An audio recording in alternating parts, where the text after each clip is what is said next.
Vaxtınız xeyir olsun. 2026-cı il tədris ilində buraxılış imtahanında iştirak edəcək namizədlər bu videonu sona kimi izləsin. Kanalımızı takib edib, videonu bəyənərək paylaşmağı unutmayaq. Belə ki, çox sayda suallar gəlir ki, buraxılış imtahanında hər hansı bir bal limiti tətbiq olunurmu?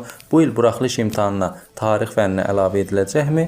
Belə ki, siz bu videoda bu suallarınıza cavab tapa biləcəksiniz. Siz əgər ali məktəb müsabiqəsində, yəni universitetlərin ixtisas seçimində iştirak edirsinizsə, sizə buraxılış imtahanı üzrə hər hansı bir bal limiti tətbiq olunmur. Yəni siz ümumi 3 fəndən 0 bal toplasanız belə, blok imtahanından müəyyən bir nəticə göstərərək, yəni qəbul imtahanı birinci mərhələsindən müəyyən bir nəticə göstərərək, siz ixtisas seçimində iştirak edə bilərsiniz və müsabiqə şərtinə uyğun olaraq qəbul da ola bilərsiniz. Yox, əgər siz 11 illik kollec müsabiqəsində, yəni ixtisas seçimində iştirak edirsinizsə, sizə bal limiti tətbiq olunur. Azərbaycan dili və riyaziyyat fənləri üzrə 10 bal limitin keçməlisiniz. 10 bal limitini aşmayan şagird belə ki, ixtisas seçiminə buraxılmır. Əgər siz qabiliyyət imtahanında iştirak edib, yəni 11 illik müsabiqə daxilində həm də qabiliyyət imtahanlarında iştirak etsəniz, bu zaman sizə Azərbaycan dili və riyaziyyat fənni üzrə hər hansı bir bal limiti tətbiq olunmur.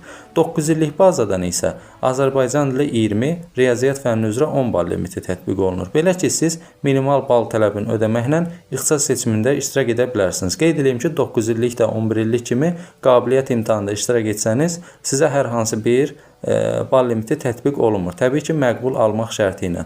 Belə ki, xarici dil fənni üzrə hər hansı bir fən limiti yoxdur və buraxılış imtahanına bu il çox sayda suallar gəlir ki, tarix fənni əlavə ediləcəkmi? Qeyd edeyim ki, Dövlət İmtahan Mərkəzinin bizə oktyabr ayında təqdim etdiyi proqramı əsasən biz deyə bilərik ki, hansı ki orada sualların tərtib ediləcəyi mövzular qeyd olunub, hansı ki mən onları rəsmi şəkildə, yəni verilən proqramdır. O proqramda mən kanalımda paylaşmışam.